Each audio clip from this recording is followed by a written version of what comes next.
सबसे पहले आपको बताएं, वज़ीर आज़म इमरान खान ने बेनज़ीर इनकम सपोर्ट प्रोग्राम का नाम तब्दील करने का ऐलान किया है। GDA रहनुमाओं ने वज़ीर आज़म से प्रोग्राम का नाम बदलने का मुतालिबा किया था। फैसले पर पीपल्स पार्टी ने शदीद तनकीद की है। सईद गनी कहते हैं कि बेनज़ीर इनकम सपोर्ट प्रोग्राम को बदलने के लिए कानून में तरमीम करना होगी। इमरान खान कोशिश करके देख लें।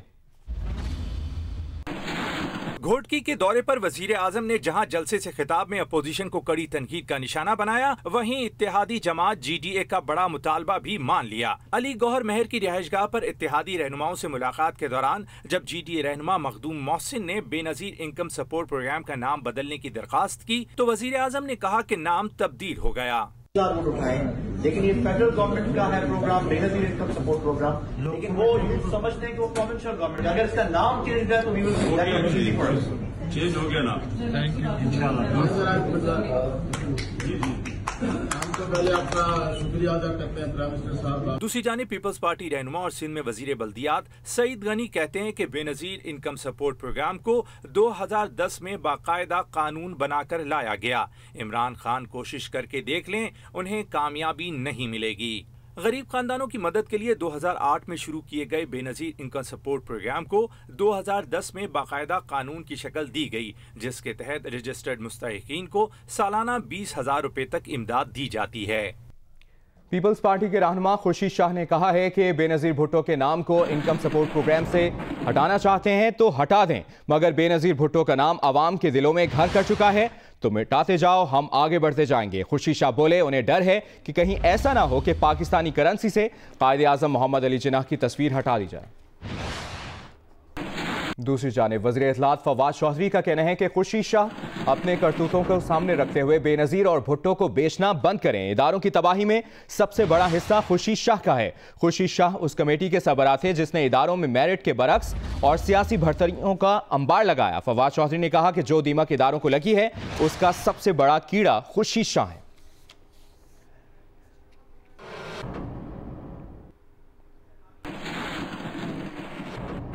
तहरीक इंसाफ के वाइस चेयरमैन शाह महमूद कुरैशी ने ज़ाती तौर पर बेनज़ीर इनकम सपोर्ट प्रोग्राम का नाम तब्दील करने की मुखालिफत कर दी। कहा इत्तेहादी जमातों के कुछ अरकान की तजवीज़ थी कि नाम तब्दील किया जाए। उनका कहना है कि पीपल्स पार्टी वाले इस नाम का गलत इस्तेमाल करते हैं, लेकिन यह मामला कानूनी है, इसके आईनी और कानूनी पहलुओं को देखना होगा।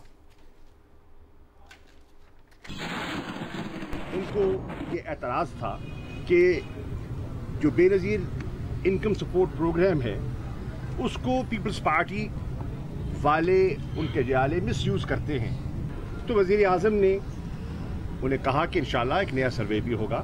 जहाँ तक नाम की बात है, कुछ मेंबर्स की तजवीज़ थी उस नाम को तब्दील किया जाए, लेकिन आप जानते हैं वो एक कानूनी तरीक़ाकार होता है, लेजिस्लेटिव चीज़ है और उसको देखा जाएगा। मैं ज़ाती तौर पर जब पार्टी कि वो नशस्त आएगी जिसमें मशावरत होगी, मैं ज़ाती तौर पर नाम की तब्दीली के हक में नहीं हूँ।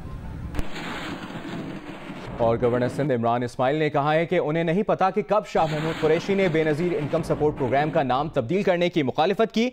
उन्होंने वाज़ेह किया कि बेनज़ीर इनकम सपोर्ट प्रोग्राम का नाम तब्दील करेंगे। ख्वाजा इजहार की इयादत के बाद मीडिया से गुफ्तगू में गवर्नर सिंध ने कहा कि सूबे के वज़ीर आला का वज़ीर आज़म को एयरपोर्ट लेने आना कर्टिसी है। सिंध हुकूमत को कराची समेत सिंध भर के मनसूबों का खैर मकदम करना चाहिए। ये रकम NFC से नहीं कटेगी। आपने कहा कि बेनज़ीर इनकम सपोर्ट जो प्रोग्राम है उसका नाम तब्दील नहीं होना चाहिए, तो आप क्या कहते हैं? ये मुझे नहीं पता उन्होंने कब कहा है, लेकिन हम इंशाल्लाह इसका नाम तब्दील ज़रूर करें। मुझे किसी वज़ीर आज़म का एक ख़त दावतनामा ला के दिखा दें, किसी का भी, जब से पाकिस्तान बना है, जब से आज तक, कि किसी ने ख़त लिखा हो कि मैं आ रहा हूँ और आप मुझे लेने एयरपोर्ट पर तशरीफ़ लाएँ। ये कर्टिसी डिमांड होती है किसी सूबे के चीफ मिनिस्टर की कि वो अपने वज़ीर आज़म को लेने एयरपोर्ट जाए, या जो मीटिंग्स हैं उनकी भी टोटल उनको प्रोग्राम दिया जाता है वज़ीर आज़म को, वज़ीर आला को, सूबे के गवर्नर को, IG को, चीफ सेक्रेटरी को, मुतल्लिका इदारों को कि जी वज़ीर आज़म जब आएंगे तो यही उनकी मसरूफियात होंगी। मेरा ख्याल है कि सिंध गवर्नमेंट को पार्टिसिपेट करना चाहिए और जो मंसूबे कराची के लिए या सिंध के लिए, अंदरून सिंध के लिए आ रहे हैं, उसका खैर मकदम करना चाहिए, क्योंकि ये NFC अवार्ड्स में से पैसे नहीं कट रहे। तकलीफ किस चीज़ की होती है? बराह रास्त आपको लिए चलेंगे इस्लामाबाद, जहां पर मुस्लिम लीग नून के रहनुमा ओवैस लगारी इस वक्त प्रेस कॉन्फ्रेंस कर रहे हैं। हमने लाहौर में बुनियादी की 666 किलोवाट के केवीए की ट्रांसमिशन लाइन का सर बुनियाद रखा, जिसके ऊपर काम हो रहा है। हमने आपके रवात के जो ट्रांसफार्मर से सारे जो फीडर जो ग्रिड स्टेशन उनको अपग्रेड किया। 3-4 साल हमारी अपग्रेडेशन होती रही, वरना 15,000 मेगावाट से ज्यादा बिजली आपके सिस्टम में आ ही ना सकती। लेकिन 200 अरब रुपए जिसकी बार बार बात कर रहे हैं, जिसका बहाना ढूंढ के ये लोग आपकी यूनिट की कीमत बढ़ा रहे हैं, वो गलतियां इनकी अपनी है, इनएफिशिएंसीज जिसका बोझ आपके ऊपर डाल रहे हैं। ये बात समझने की है, ये लोग अपने सिस्टम को ठीक नहीं कर रहे। ये लोग 8 महीने में इन्होंने ठीक करना तो खुदा, उन्होंने सिर्फ भी इख्तियार नहीं की उसको ठीक करने की। मुल्क भर में इनकम टैक्स गोशवारे जमा कराने की तारीख में एक मरतबा फिर तौसी कर दी गई है। FBI के मुताबिक तमाम टैक्स दहंदगान इनकम टैक्स गोशवारे 30 अप्रैल तक जमा करा सकते हैं। टैक्स गोशवारे जमा कराने की आज आखिरी तारीख थी, जिसमें चौथी मरतबा तौसी की गई है। टैक्स गोशवारे जमा कराने वालों की तादाद 18 लाख हो गई है।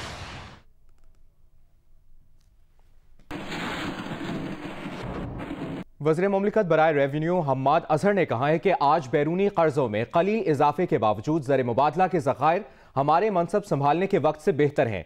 आज जारी खसारा 22 और तिजारती खसारा 11% कम है और मजीद बेहतरी आ रही है। हम्माद अजहर का कहना था कि PTI हुकूमत को 19 अरब डॉलर का जारी खसारा और 20 अरब की बैरूनी अदायगियों की जिम्मेदारियां विरसे में मिली हैं। मईशत के इस्तेहकाम और नुकसानात की तलाफी पर लिखे गए मजमून में वज़ीर रेवेन्यू हम्माद अजहर ने लिखा है कि स्टेट बैंक के ज़खायर कलील मुद्दती अदायगियों के लिए नाकाफ़ी थे और ये सूरत हाल 13 अरब डॉलर्स कर्ज लेने के बावजूद थी। PTI हुकूमत ने दोस्त ममालिक से रकम ली, जिससे तरसीलात की नमू जो कई साल से मुंजमद थी, और इसमें भी इतनी बेहतरी आई कि ज़र मुबादला के ज़खायर में कमी का रुझान अब बढ़ने का रुझान बन चुका है। हम्माद अजहर ने कहा कि मुल्क की मालियाती सूरत हाल में आमदन अगरचे FBR के हदफ से कम लेकिन 3% बेहतर हुई है और फरवरी में जारी खसारा गए माली साल के फरवरी से 72% कम है। 5 साल में जारी खसारा 7 और तिजारती खसारा दुगना होने से मईशत का भट्टा बिठा दिया है और मुआशी नमू की हकीकत अयां कर दी है। गुज़श्ता 2 साल की नमू उधार लेकर की गई है। हम्माद अजहर का मजमून जियो न्यूज़ की वेबसाइट www.geo.tv पर भी पढ़ा जा सकता है।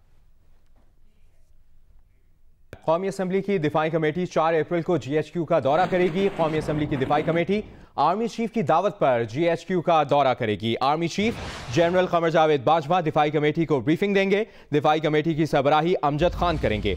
आर्मी चीफ दिफाई कमेटी को LOC, वर्किंग बाउंड्री और इंटरनेशनल बॉर्डर्स की सूरत हाल पर ब्रीफिंग देंगे। भारतीय जारहियत और इश्तियाल अंगेजियों पर पाक फौज के जवाबी इकदाम के बारे में भी आगाह किया जाएगा। कमेटी को GHQ और मुसल्लह अफवाज के उमूर पर भी एतमाद में लिया जाएगा। कमेटी अरकान यादगार शोहदा पर भी हाज़िरी देंगे। 21 रुकनी दिफाई कमेटी में तमाम पार्लिमानी जमातों के अरकान शामिल हैं।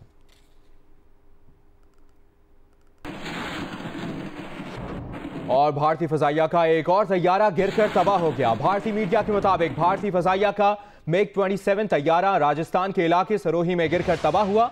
भारत का तैयारा मामूल के मिशन पर था।